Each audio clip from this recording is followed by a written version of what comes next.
Assalamualaikum, hai teman-teman. Gimana nih kabarnya? Semoga sehat-sehat selalu ya. Di sini aku mau jelasin sama kalian tentang potensi diri. Nah, sebelumnya perkenalan dulu ya. Perkenalkan, nama aku Cindy Agustin Kusumawardani. Biasa dipanggil Cindy. Aku dari kampus Tikes Bina Sehat PPNI Mojokerto. Nah, aku jelasin sedikit ya tentang potensi diri. Potensi berasal dari bahasa Inggris yaitu to potens yang artinya keras atau kuat.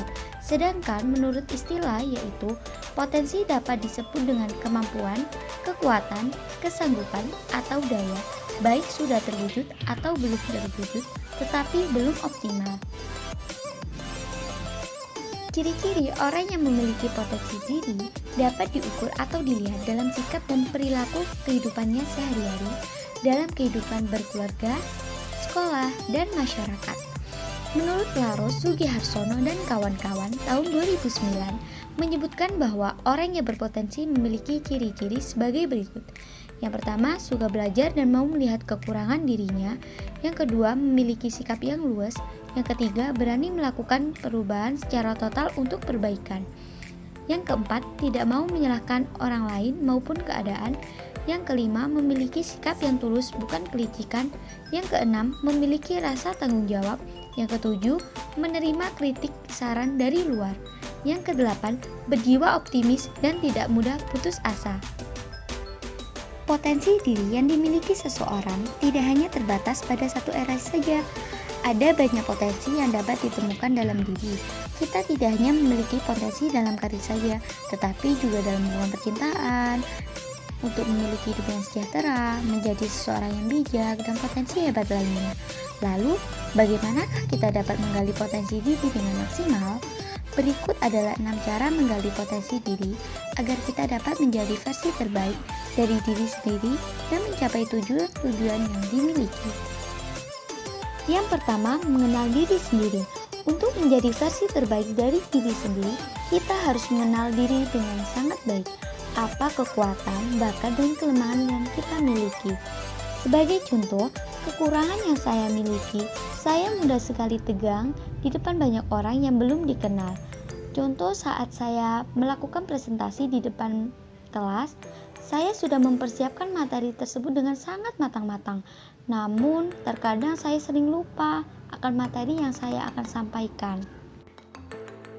Lalu kekurangan saya yang kedua, saya mudah sekali cemas apabila melakukan sesuatu. Kelebihan yang saya miliki, saya senang sekali mencoba hal yang baru, seperti memasak, membuat kreasi-kreasi dari kardus, dan mengedit foto. Meski hal itu belum pernah saya lakukan, tapi saya yakin saya pasti bisa. Dan kelebihan yang kedua, saya senang sekali bergaul dengan teman-teman yang baru saya kenal. Dan yang ketiga, saya senang sekali untuk berdagang, seperti berdagang rok, kerudung, masker. Semua saya lakukan untuk menambah penghasilan diri sendiri. Yang kedua, membangun rutinitas secara konsisten. Menggali potensi diri tidak lepas dari rutinitas harian yang dilakukan secara konsisten. Untuk mencapai potensi diri yang maksimal, kita harus bersedia melakukan satu hal sederhana dengan konsisten. Yang ketiga, selalu tingkatkan kemampuan diri. Kesalahan terburuk yang dapat menghambat potensi diri adalah jalan di tempat. Ya, kita harus terus berusaha meningkatkan kemampuan diri kita. Yang keempat, menghindari penundaan. Gunakanlah waktu sebaik mungkin, karena kita tidak akan pernah mendapatkannya kembali.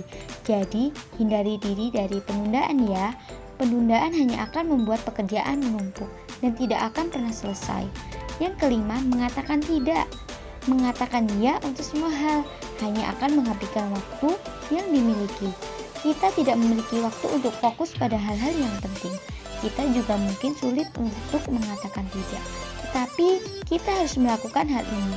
Dengan menggali potensi diri, berarti kita harus memiliki waktu untuk fokus pada hal-hal yang berkaitan dengan tujuan yang kita miliki. Yang keenam, memahami bahwa kesuksesan adalah sebuah proses, bukan sebuah kejadian. Menggali potensi diri juga memiliki kaitan yang erat dengan pola pikir.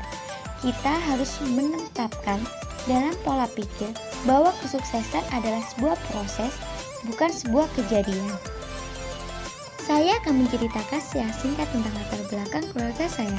Saya adalah anak pertama dari 3 bersaudara, memiliki seorang adik kembar, yaitu seorang laki-laki. Ibu saya berjualan bensin di rumah, sedangkan ayah saya bekerja di pabrik. Dari kecil, saya sudah diajarkan oleh orang tua saya untuk berdagang. Memang sih agak tidak nyambung dengan kuliah yang saya ambil, tapi saya belajar banyak loh dari kegiatan berdagang tersebut. Seperti saat saya SMA, kelas 11, saya sudah mencoba berjualan cilok dengan teman saya yang meski untungnya sedikit, tapi bisa nambah uang jajan loh. Dan berlanjut di bangku kelas 12, saya juga mencoba berjualan seperti baju, kerudung, dan pakaian-pakaian lainnya. Berlanjut di bangku kuliah, aku juga mencoba berjualan kerudung, masker, baju, dan rok. Meski untuk sedikit sih, namun yang penting berkahnya kan teman-teman. Jadi pesan yang dapat diambil yaitu belajarlah meski ada banyak kerikil yang menghambat, namun jalani dan nikmati prosesnya. Meski banyak keluh kesah yang menghadang demi kesuksesan di masa depan. Terima kasih teman-teman yang udah dengerin tentang potensi diri aku, cerita aku. Semoga bermanfaat ya buat kalian semua. Apabila ada kesalahan dan kata-kata yang kurang berkenan, mohon maaf. Bye-bye, semoga kita bertemu di lain waktu. Wassalamualaikum warahmatullahi wabarakatuh.